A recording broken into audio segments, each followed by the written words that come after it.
Hai, ini gua Daniel, tetangga kamu. Di sini gua akan ngobrol dengan tetangga gua tentang perjalanan hidup mereka dari kacamata spiritual di saat mereka mengalami situasi tidak pasti dan kekhawatiran, sampai bisa kembali bangkit menjadi orang yang lebih kuat dari sebelumnya. It's gonna be very exclusive and inspiring. Jangan lupa ya untuk like, share, dan subscribe. Thanks guys. Hai, ini gua Daniel, tetangga kamu. Guys, hari ini kita akan mengkompilasi semua interview-interview gue kepada tetangga-tetangga gue yang sudah menikah atau baru saja menikah. Well, pernikahan itu sesuatu yang gue passionate banget gitu. Karena gue ngerasa semua orang ingin kita menikah gitu ya. Mereka kayaknya sering banget nanyain kapan nikah gitu. Tapi sekali kita sudah menikah, itu kita kayak dicemplungin aja gitu. Mereka nggak ngasih kita tips, nggak ngasih kita value yang benar untuk menikah seperti apa. Pokoknya mereka cuma nanya kapan nikah. Begitu udah nikah, kapan punya anak. Tapi mereka nggak pernah kayak tanggung jawab gitu sama pernikahan. Ketika kita lagi berantem, ketika kita lagi banyak argumen gitu sama istri atau sama suami, itu kita mau nanya ke siapa gitu. Nah, di sini gue selalu interview dan mencari value dari pernikahan yang benar tuh seperti apa. Karena guys, pernikahan itu sulit. Pernikahan itu challenging. Tapi yang gue pelajarin adalah setelah menikah, gue menjadi orang yang jauh lebih baik daripada gue sebelum menikah. So, mudah-mudahan kalian enjoy kompilasi ini. Dan kalau misalnya kalian ngedapetin sebuah value, please banget bisa tulis di kolom komentar. Atau kalian bisa share video ini kepada teman-teman yang mungkin saat ini juga lagi menikah dan menghadapi kesulitan di pernikahan mereka. Enjoy. Gue actually tadi udah tanya sama Raffi, cuman gue belum pernah nanyain ini ke lu sih. Maksudnya kapan momennya? Ada satu momen dimana gue akan milih dia untuk cinta sama dia selamanya seumur hidup gue. Kalau dari aku tuh gini, ya kita kan emang gak ada pacaran lama, jadi PDKT langsung mau menikah gitu. Tapi memang setiap malam aku selalu berdoa, setiap sholat berdoa, sujud minta ya Allah kalau misalnya memang dia spesifik nih Raffi Ahmad, memang dia jodoh aku deketin, kalau nggak jauhin. Jadi kok tapi nggak dijauh-jauhin, berarti kan memang ini memang udah takdir dikasih sama Allah buat aku gitu. Jadi aku percaya di situ sih.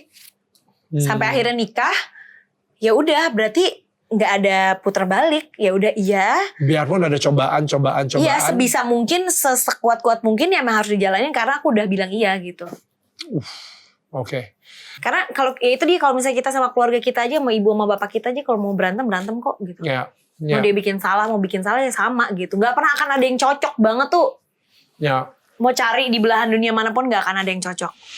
Pacaran seperti itu pernah doa bareng gak? Iya, kita doa bareng. Kita pengen, ya kita bilang sama Tuhan, kalau memang kita jodoh, tolong bantu jalannya, dilurusin jalannya, dibuka jalannya. Tapi kalau memang bukan, ya udah patahin aja. Gue selalu ngomong kayak gitu. Setiap kali gue doa gitu ditunjukin jalannya. Ini bukan.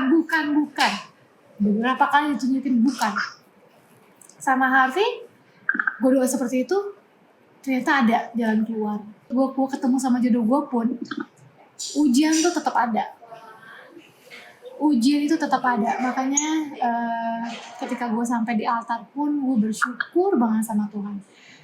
Dan Tuhan berhasil merubah bokap gue dan membuat bokap gue kayak, dan sekarang bokap gue sayang banget sama dia.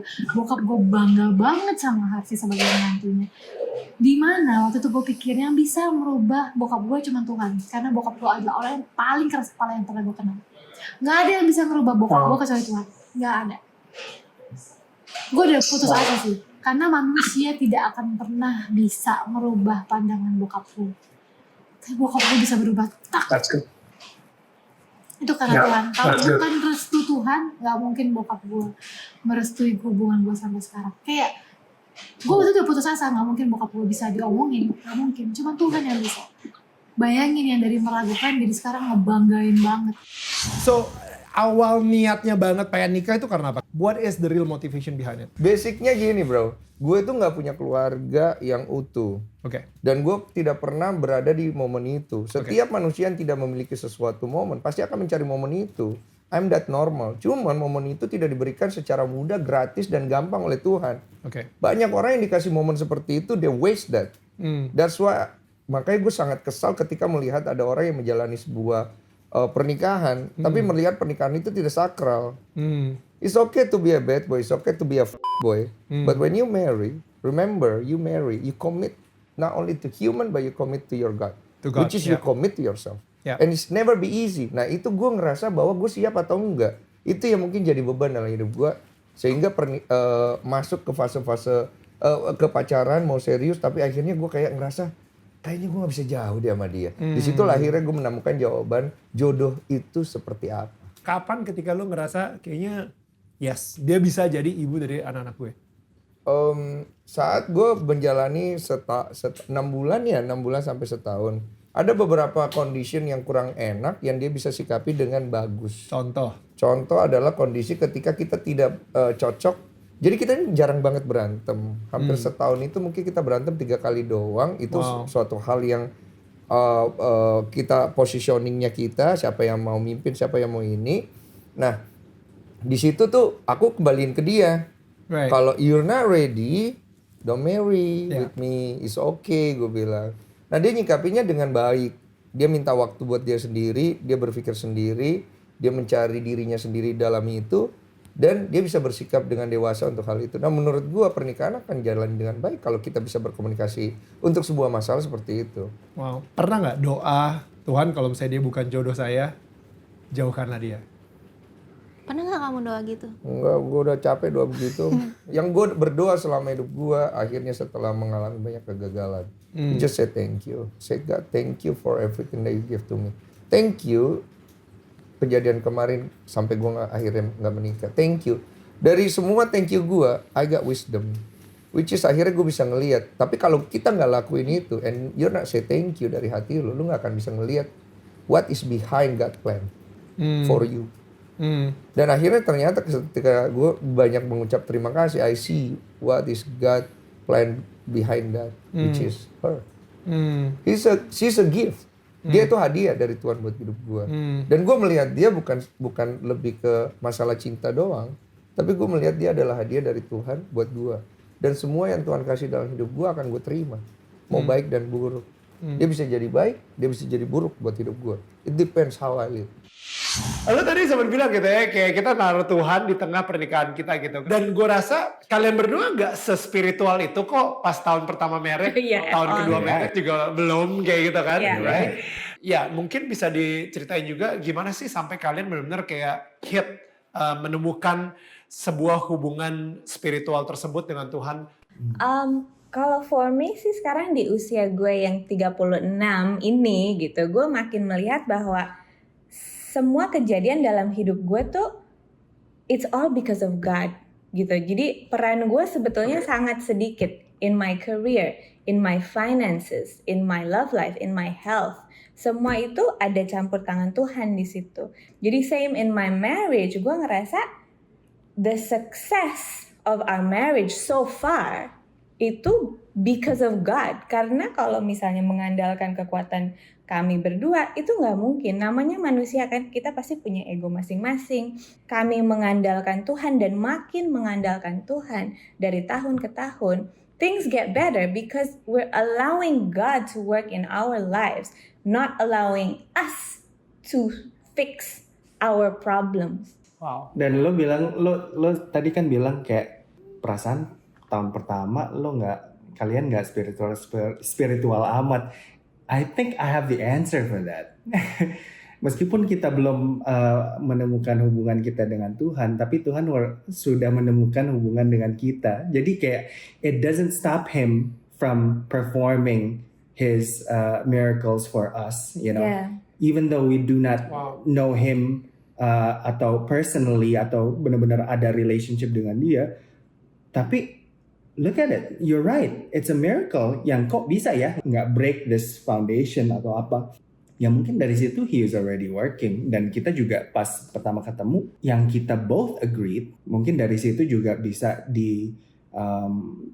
dibilang kenapa kita nggak shaky atau apa. Karena ada genuine agreement dan commitment yang kita respect gitu. Nggak hanya cuman, ucapan tapi benar-benar we believed it Kita kan maksudnya pengen cari kan suami yang maksudnya yang bisa ngebimbing kita, maksudnya yang sesuai ini kita lah gitu loh. Karena kita ngerasa kualitas diri kita kan kayak gimana. Jadi kan memang nggak gampang sih nyari suami yang Jakarta yang sesuai, yang baik. Sebaliknya laki-laki juga nyari istri yang bener-bener Jakarta kan serem ya, maksudnya pergaulannya maksudnya juga nggak gampang. Jadi memang bener-bener yang belum punya jodoh emang harus bener-bener berdoa lah. Aku juga detail doanya.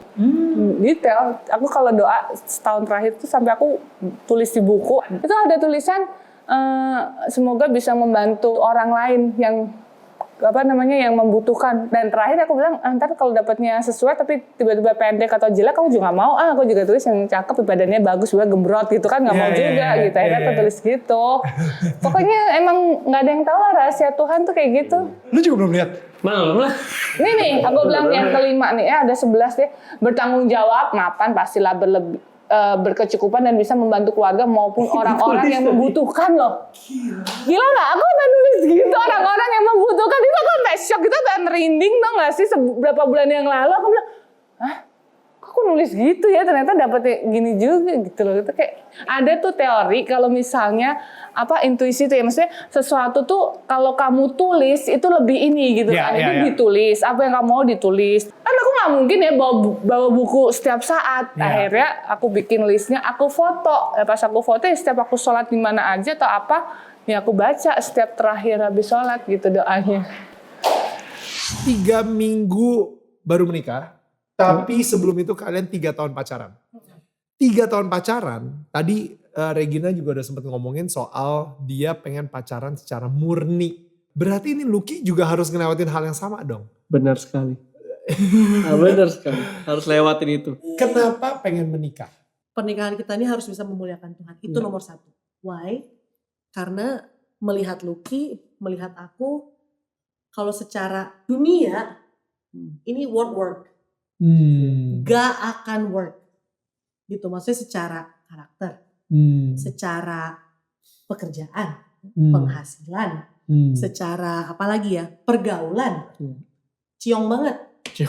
Ciong. Kagak ada, kalau connect, kalau bahasa Cinanya. Pokoknya gak ada sama-samanya lah. Bener-bener beda, seberbeda itu kita. Tapi ya, melihat look yang sekarang, melihat pertumbuhan aku juga yang sekarang, istilah gitu ya. Kita benar-benar ngeliat gimana Tuhan kerja di diri dia, Tuhan kerja di diri aku, dan ini yang Tuhan bilang juga di Korintus gitu ya, maksudnya tentang pasangan yang seimbang. Apa yang Lucky punya, kelemahan dia, itu adalah kekuatan aku. Wow. Kelemahanku, itu adalah kekuatan Lucky. Wow. Dan aku yakin banget gitu, kenapa Tuhan ciptain Lucky buat aku dan why God made me for him. Ketika kita berdua bersatu, kita ceritain lah apa yang bisa bikin kita yang harusnya gak bisa bersatu ini, tapi bisa loh jadi satu. Wah iya, karena Tuhan udah buat kita jadi satu. That's it. Gitu. Dan dia mau terus belajar, aku mau terus belajar untuk terus bisa jadi a good helper dan juga bisa jadi a good leader. So, seperti peranan kita seharusnya sebagai seorang suami dan istri gitu. Jadi to glorify God gitu. Wow. Our journey, our love journey, what we've been through semuanya to glorify God. Dan supaya again semua orang tahu gitu loh. Seberapa hebatnya Tuhan. Seberapa hebatnya Tuhan. Let's talk about Rima. Kayak it seems like she is your strong support system. Dari tadi you mention her name a lot gitu, dan kayaknya lu juga bilang kalau misalnya lu bersyukur dia bisa handle lu selama 12-13 tahun terakhir. Bahkan menyelamatkan nyawa gue dan. Menyelamatkan nyawa lo. Tahun 2012 tuh gue nyaris lumpuh. Ngerti kan? Cervical 45 itu keluar dari railnya. Keluar dan dia neken si syaraf gue. Aduh. Dan itu years kan, dari 2008. Sekitar 2008. Sayang, aku kayaknya udah aneh nih. Udah gak bisa apa-apa, gak bisa gerak. Akhirnya ke rumah sakit. Terus bini gue yang langsung kasak-kusukan bilang sama manajemen gue segala macam. Marcel kayaknya mulai half paralyzed deh nih kayaknya. Udah. Terus mulailah pas di rumah sakit udah dibilang ternyata kamu ada yang kejepit di cervical 45 kamu. So kamu harus dioperasi. Gue udah gak tahu gimana. Cuman dasar, again makanya tadi gue bilang Rima lah yang nyelamatin nyawa gue.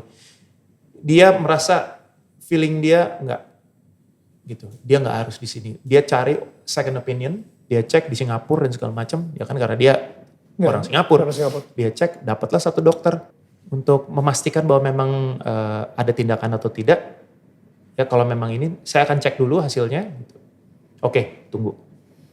Udah gitu dalam beberapa jam udah ada langsung balasan lagi email. Ya ini memang sepertinya harus operasi. Besok kita ketemu jam 1 di Mount E.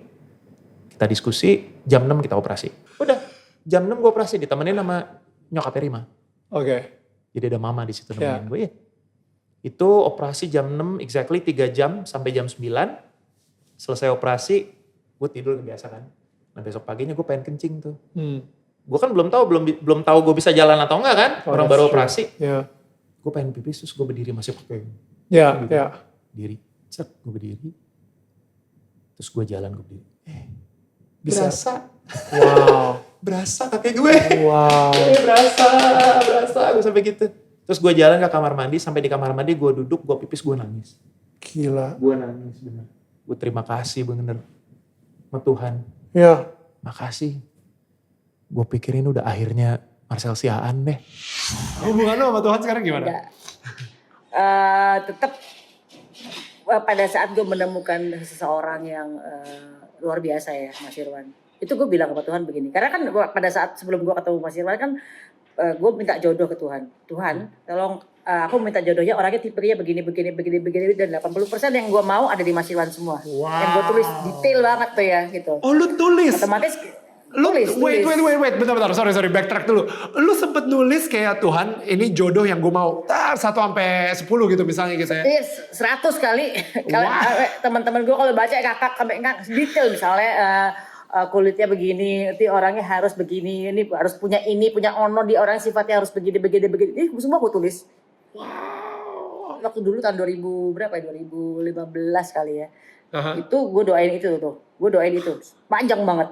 Ya Allah, aku pengen rumah, bayarin dong cash gitu. Kalau orang yang terlalu fanatik terhadap agama, mungkin ini orang nggak sopan banget cara ngomongnya sama Tuhannya. Padahal loh, kita kan relationship kita sama Tuhan kan sesayang-sayang kita kayak kita sayang sama pasangan, sayang sama orang tua ya kan. Jadi terserah gue mau ngomong kayak gimana ya kan. Bahkan kalau misalnya orang-orang yang garis keras mungkin gue dibilang Maya gak sopan cara ngomong sama Tuhan. Gak bener tuh caranya gitu kan. Tapi kan gue punya cara sendiri untuk berhubungan sama Tuhan gue gitu kan ya. Pada akhirnya gue ketemu laki gue. Terus gue bilang gini sama Tuhan. Ya Allah gitu. Ini orang yang kaya. Tapi Tuhan engkau lebih kaya dari dia gitu. Karena engkau lebih maha kaya lah. Jadi apapun mudah-mudahan aku akan meminta segala sesuatu hanya lewat engkau aja. Gue takut untuk minta ke laki gue karena gue takut menjadi Tuhan ada itu laki gue gitu loh. Jadi kemudian gue tetap kalau minta beli rumah beli apa lagi Tuhan itu aku mau beli rumah sebelah duitnya kirim dong gitu. Bukan sayang, bukan ke laki gue mau beli rumah tolong dong. Wah ada yang ada lu tuh matre amat jadi orang gitu kan. Iya. Gitu. Tadi lu sempat ngomong soal haknya dituntaskan. Can you? I actually feel a little bit like wobbly about that gitu. Lu bisa jelasin lebih jauh nggak sih soal si haknya dituntaskan ini? Like what does it mean? Oke, untuk suami dan istri, seorang suami punya hak, seorang suami juga punya kewajiban. Seorang istri punya hak dan seorang istri juga punya kewajiban. Right. So you need to play that role. Right. Bukan menuntut. For me, sebagai seorang istri, gue nggak boleh menuntut hak gue. Oke. Karena gue harus memberikan kewajiban gue. Wow. Hak yang harusnya aku dapat, I'm not expecting from you, tapi I'm expecting from Allah. Contoh misalnya, kan gue punya gini, sebagai seorang istri, lu punya kewajiban dong untuk kasih aku uang belanja, misalnya. Tapi ternyata suamiku nggak memberikan aku uang belanja. Apakah aku tidak melakukan kewajiban? Nggak boleh. Tugas aku melakukan kewajiban, tetap melayani, tetap ini, tetap Untuk hak, misalnya dapat uang belanja, gue mintanya sama Allah. Wow. Jadi kalau Allah kasih, bisa jadi nggak dari suaminya. Wow. Karena haknya itu belongs to, no, I will give you hak kamu. Jadi jangan berharap sama manusia tentang hak. Tugas kita, kewajiban. Lu sempat mikir untuk ya udah demi Allah gue ceraiin deh istri gue. Sempat mikir kayak gitu. Gue bukan itunya, tapi gue pikir bahwa ego gue yang bermain. Bahwa gue sebagai laki-laki dan lu nggak nurut. Awalnya itu. Kemudian di sisi lain, mungkin bukan begini caranya. Cara yang benar itu seperti apa? Akhirnya apa? Gue mundur ke belakang, gue nggak minta dia lagi. Gue udah perbaikin ibadah gue aja. Lu doa sama gue doa. Gue ngobrol sama yang punya hatinya dia. So good. Dia yang punya hatinya, maksudnya dia pemilik hatinya, dia yang bisa rubah hatinya. Gue nggak mampu gitu.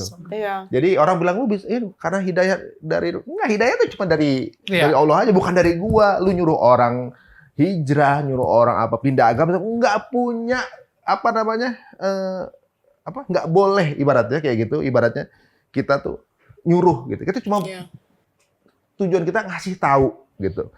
Nah, pada sama istri, gitu gue udah level nyuruh. Ya. Pas awal-awal. Gue kan ibaratnya, gue mesti ngingetin dia. Gue tugas kita tuh, hidup gue tuh cuma ngingetin gitu, ngingetin. Berdakwah tuh maksudnya ngingetin. Ngingetin, sayang, mesti gini-gini, mesti gitu. Caranya gitu. Gue mundur ke belakang, gue nggak ngomong apa-apa buat dia. Gue anak-anak gue kalau anak-anak emang harus disuruh ya, karena mereka masih belum ada ini. Gue wajibin segala macam. Kalau nyuruh dia sholat, anak gue yang cewek yang bangunin. Karena kalau gue pagi-pagi subuh ya, kan gue orangnya bukan yang morning person gitu ya. Jadi pagi-pagi jam 5 atau jam 4 dia bangun, pasti berantem dong. Ya lo lagi tidur terus dia bangunin lagi kan. Wah, kita apaan sih lo gitu. Tapi ketika anak yang bangunin, kan nggak mungkin gitu. Pas banget. Okay, sayang. It's so funny though. Like, I mean, you know, like when you try to change her and you couldn't change her, right? It's like you cannot change people, but God had changed you already. And the moment you're like, okay, I'm going to let go of her. Up to you, God. God is like, finally I can work on her, you know? Like you made space, you know? Sama juga aja dengan it's like before, because you were always like, probably God couldn't even work in her, right? Because you were like on her the whole time. Oh iya, jadi maksudnya kayak Tuhan aja itu nggak sempat ngomong sama Fanny sendiri karena lu ngomong mulu sama Fanny. Iya, betul. Satu itu juga, gue ngerasa bahwa gini, lu ngerubah orang, kayak lu udah bener aja gitu sebenarnya. Lu benerin dulu diri lu sendiri gitu. Akhirnya gue benerin gue maksudnya ngasih alasan ke Allah untuk gue udah pantas lu dapet istri yang begini. Jadi gue cuma nggak memantaskan diri, gue kasih alasan untuk gue bisa dapet apa namanya dibolehin. Gue kan ya Allah, gue cuma pengen minta istri yang solehah gitu kan, pengennya kayak gitu. Nah kalau gue nyuruh lain ceritanya. Jadi ibaratnya di sini alih-alih gue ngerubah dia, gue ngerubah diri gue dulu yang bener. Gue rubah dulu yang bener, ibadah gue gimana, terus gue bagaimana tata cara menjadi suami yang baik. Akhirnya gue belajar dari isi rohnya itu, tata cara bagaimana dulu Rasul gitu. Dia pulang malam nggak mau ketuk pintu kamar karena takut bangunin istrinya. Dia tidur di depan pintu kamar. Tapi paginya nggak tahu bahwa ternyata istrinya pun tidur di balik pintunya karena nunggu suaminya. That's amazing. Like, before I knew Ren, I learned like where you are in life, you can actually change that with God because God has everything for you open. Do you want to step out? If you want to step out, pray for it. But do you believe it? Once you believe it, you can preach it in your own life. So when that became clear in my head, I was like, I know there's a wife for me in my life, but I didn't know who. So I started to bless my future wife. Oh. Yes. You bless your future wife. Ini doa buat calon suami sebelum kita ketemu. Yeah. So when I was in prayer weekly, I prayed for my future girlfriend, for my future fiancée, preaching that she is wherever she is, dealing with the things she needs to deal with. So she is healed. She is becoming more a whole inside. Because I was going through pain. I didn't want her that to have as well. And if it is, it has to be healed. So I was going to partly in her life, preaching and blessing all the specific parts for I think more than a year already. Yes. Wow. And after I only understood that she had almost the same type of breakup at that moment. Yeah. Wow, how was that guys? Interviewnya keren parah ya. Tapi itu yang gue suka sih, kayak kita bisa belajar soal the real marriage value. Marriage value atau nilai pernikahan yang benar-benar Tuhan inginkan di dalam hidup kita. Karena nggak banyak yang ngomongin soal ini gitu. Mungkin lu nanya gitu, kenapa sih Daniel kayaknya penting banget gitu ya, di dalam pernikahan itu harus ada Tuhan. Kenapa gue sama Viola, istri gue sering banget doa bareng dan kita benar-benar menaruh Tuhan di tengah-tengah pernikahan kita. Gue pengen kalian pikirin analogi seperti ini ya. Anggap aja segitiga. Di atas segitiga tersebut adalah Tuhan. Di ujung segitiga yang satu, Daniel, dan di sini ada Viola. Right? Sering banget suami dan istri ketika kita lagi berusaha mendekatkan diri banget, kita pengen banget kita semakin dekat, dan lebih parahnya lagi ketika kita pengen mendekatkan diri, kita berusaha merubah pasangan kita supaya kita bisa berasa lebih dekat, dan itu adalah salah. Oke, jangan pernah nyoba ngerubah pasangan lo. Salah. Jadi yang terjadi adalah gua berdoa dan mendekatkan diri kepada Tuhan sehingga gua menjadi lebih dekat kepada Tuhan. Viola berusaha mendekatkan diri dan menjadi lebih dekat kepada Tuhan. Viola ke arahnya ke sini juga gitu ya. Dan secara nggak langsung sedikit demi sedikit, yes, kita jaraknya jadi semakin dekat. Bukan lagi dengan kekuatan kita sendiri nih untuk berusaha lebih dekat, lebih intim. Bukan lagi dengan kekuatan dan ego kita supaya kita bisa menjadi lebih dekat lagi. Tapi dengan kekuatan Tuhan yang ada di dalam hidup kita. Kayak tadi Ari juga sempat bilang gitu, kalau misalnya dia gak akan pernah bisa merubah hatinya Fanny, tapi dia akan berdoa kepada yang punya hatinya Fanny. Wow, itu keren banget asli. I love it guys. Mudah-mudahan kalian sendiri juga banyak mendapatkan value-value di kompilasi kali ini tentang pernikahan khususnya. Kalau misalnya kalian ngerasa ada pasangan yang mungkin akan terkuatkan atau mungkin akan belajar sesuatu tentang value pernikahan ini, yo please share this video. Oke? Karena tetangga saling menyangga bukan menyangga.